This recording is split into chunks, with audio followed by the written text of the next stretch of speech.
What's going on, guys? Welcome back to BlackTideTV. Unfortunately, the Call of Duty World War II private beta has come to an end. A number of players have pointed out that today being Labor Day, there was probable cause to extend the beta by an extra day, not to mention the existence of a now infamous Activision blog support article that went live a little earlier in the week, claiming that rank 40 would be achievable in the beta. Unfortunately, the level cap was only set at 35, and we did miss out on that extra day. It was never confirmed by anyone. Level 40 was never really confirmed, but 5 levels less, 1 day less, it doesn't make a difference to me. I don't think it would have changed my opinion on the game. I think the beta was a phenomenal success, and a number of players would probably agree with me there. I had a really great time playing Call of Duty World War II over the last couple weekends. I've had a lot of experience, I've tried everything out, and I'm definitely very excited for this November and picking up my copy of Call of Duty World War II. And this is coming from someone who wasn't initially thrilled with the idea of a World War II Call of Duty game. I was on that bandwagon where I wasn't sure how this Call of Duty game would do going forward. I was kind of like, I don't know about this.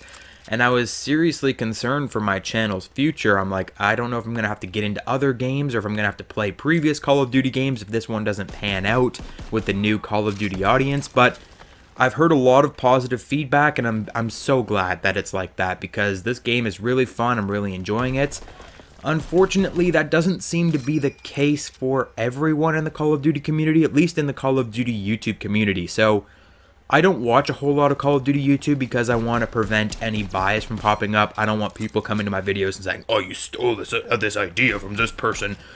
I don't steal ideas. I come up with my own things. I do my own thing. I try to stay away from other Call of Duty YouTubers, especially anyone that's bigger than I am, just to prevent that kind of issue. But I've been seeing a lot of videos popping up in my YouTube recommended recently. All of these guys, the big Call of Duty YouTubers, right? The CoD cocksucker group, quote unquote. They've been making super positive videos about the game so far, and that's been hyping me up. They've all been like, oh, this game is so great, I'm loving it, it's so amazing. Except over the last couple days, I've noticed everyone is posting the 10 things I don't like about this game, 10 things I hate, the biggest problem in Call of Duty World War II. This game is bad, and it's just like, did everyone take off the rose-tinted glasses, or whatever the phrase is? Like, all of a sudden, these big Call of Duty YouTubers are hating on the game, and they're turning everyone against this game. I don't know why. Is it because that they canceled the beta 1 day early? Oh my god. But it's like, it's very strange. It was like a complete 180. I've been seeing all these positive videos, and I've been seeing all these negative videos, and I'm like, the game isn't that bad. Like, I do have a list today for you of the things that I don't like about the beta. The little things, I've called it. Because I can't find any huge big problems. Yes, some weapons need to be balanced. Yes, some work needs to be done with the maps. But going forward, I don't think that this game has any game-breaking bugs or any game-breaking things. Like, I don't see a huge problem here. But to appease the quote-unquote fans of the Call of Duty franchise who want nothing but to forever hate on the next upcoming Call of Duty game, here is my list of the tiny little things that I've noticed in Call of Duty World War II that could be adjusted come launch day. And you may have heard some of these problems brought up throughout my other Call of Duty World War II videos, all of which I'll link in a playlist down below. Number 1, something I'm sure most of you saw coming, is the team deathmatch score limit. I'm not the biggest fan of a 100 TDM score limit in a boots on the ground Call of Duty game. I would much prefer a 75 score limit like we saw in the first weekend of the beta. I find it runs so much smoother. At the very bare minimum, I would expect them to split the difference and give us an 85 score limit team deathmatch. Number 2, inability to access the menus during halftime shows, play of the game, etc. I believe Black Ops 3 was the only recent Call of Duty game to allow us to access menus at any point. I know Infinite Warfare doesn't work like this either, but if you're watching the final kill cam, the play of the game, whatever, you're watching the score at halftime in domination, it's 100 to 50, you can't access your menu. You can't change your class, you can't change your control scheme, you can't change anything, and it's a super big problem. I hate when you're not able to do things. You're forced to watch the play of the game. You're forced to watch some guy use the grease gun and get a triple kill. Who cares? I want to change my class and prepare for the next round. Next up, No secondary weapon attachments without the duelist basic training. I talked about this in my basic training creative class video. Basically, there are no attachments on your secondary weapons, unless you use a special basic training which allows you to use 2 attachments on your secondary weapons. That's fucked up. We should be able to have at least 1 attachment on our secondary weapons without using a special basic training. Joining matches in progress, this is something that I've always wanted from the Call of Duty franchise, the option to turn this off, but I don't ever see it becoming a reality. I want to see a button in the matchmaking menu where you can say only find full games and then always be put in a lobby before starting into a match in progress, because matches in progress are garbage and you're always losing when you join in and you always lose regardless. Next up, we're talking LMG bipod, a unique attachment for the LMGs when using the armored division. This allows you to mount your LMG on any waist high or prone surface for an increase to accuracy. Now, the biggest problem is with mounting and dismounting. You have to hit left on the D-pad to do either or. Mounting, it makes sense. It's a little difficult at times, but dismounting, your bipod isn't permanently mounted into whatever structure you're using. You should be able to pick up the weapon and walk straight back, as in you shouldn't need to press left on the D-pad to dismount, just pull back on your analog stick. It's very distracting, very, very hard to get out of something, especially if you're being shot at, you want to dismount, you're trying to move and you're trying to duck and you're dead. There should be an easier way to dismount from your bipod, or at the very least, give us a way to crouch behind cover. Like if you hit the crouch button while you're mounted, like you take cover behind your little waist high thing, it would just make it flow so much more easily and it would make the bipod a much more viable attachment. On to one of the biggest problems in Call of Duty World War II, in my opinion.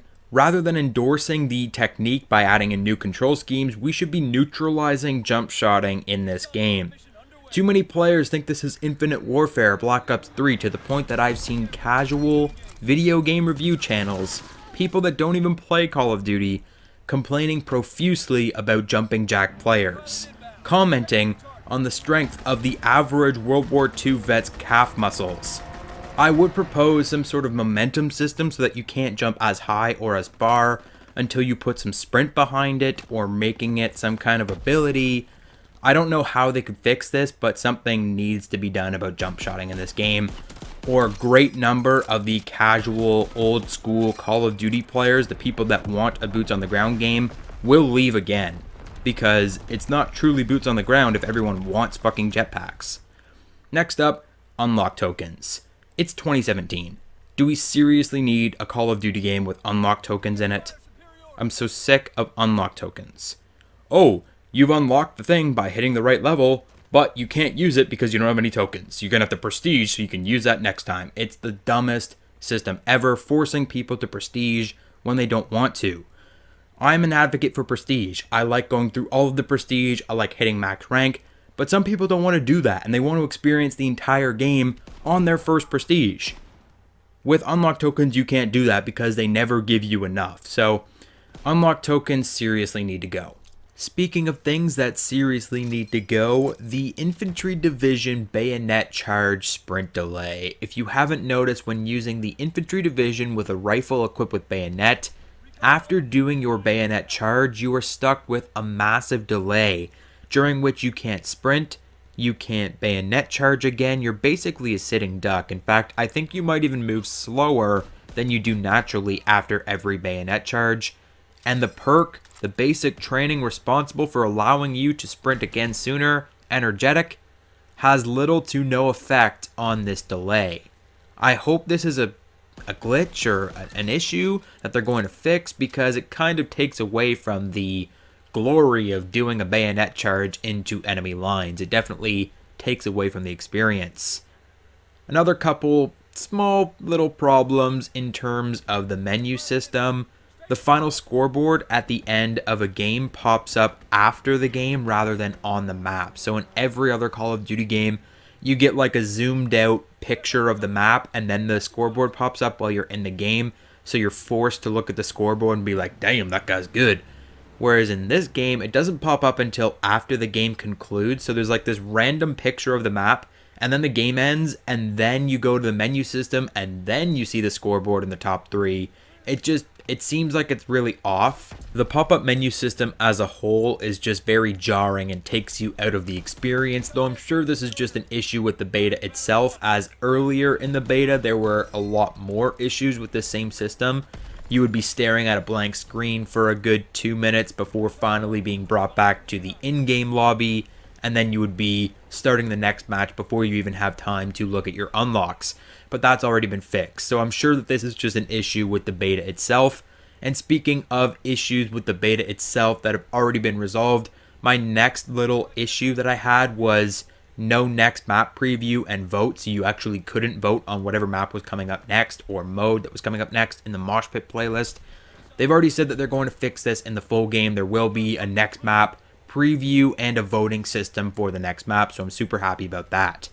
The final item of discussion on my list of little tiny problems in Call of Duty World War II may not be a problem at all. It could potentially be my brain playing tricks on me, as it does. Axes and Allies grenades. Is there a difference? And if so, why are there not 2 different grenade options?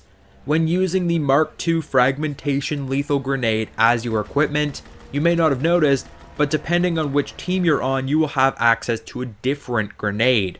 On the Allies, you do truly have the Mark II fragmentation lethal. When you're on the Axes, however, you will have the steel hand grenade, a longer stick frag grenade.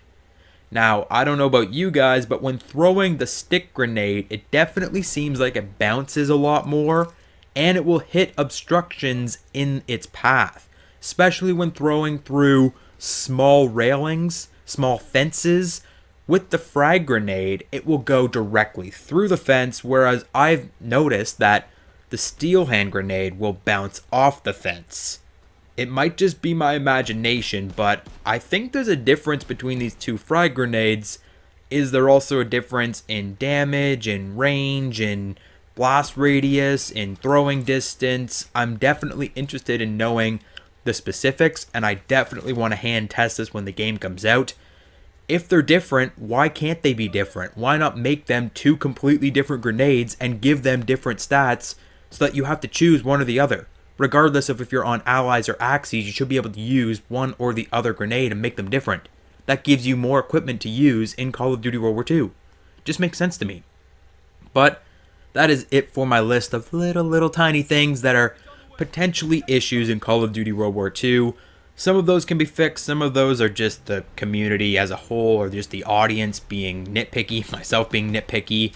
I think the game is absolutely amazing. I don't think that it needs any huge overhauls. You don't need to remake all the maps, you don't need to balance all the weapons. I think that some weapons could be tweaked, some maps could be fixed, and all that good stuff. They could adjust some score limits, they could fix some streaks, they could do all of the things that they do at the Call of Duty development studios, but I think the game is pretty damn good for the level that it's at right now. I'm very happy with the game. I cannot wait to get my hands on this game this November. I hope you're in the same boat. I hope you're not jumping on the bandwagon with some of these other bigger Call of Duty YouTubers that are just saying it's terrible just for the sake of saying it's terrible. You know that the second they say, I don't like, that's going to net them a ton of views. So if they say, there's 10 things I don't like, oh, I hate this game, oh, here's the big problem, everyone's going to flock to those videos. That's why they make the videos. They might not even believe themselves. So don't trust everything you hear on YouTube, especially the Call of Duty sphere of YouTube, and that goes for me as well. Just come to your own conclusions, and when you do, let me know what you think of the Call of Duty World War II beta in the comment section down below. Do you have any little issues that you have with the beta? Let me know down there, and I will definitely get back to you guys. Hit the like button if you enjoyed the video. Subscribe if you're new to the channel. Check out my Twitter page. It's linked down there. Patreon page is linked down there. You can check all that stuff out, and I'll catch you guys on the next video.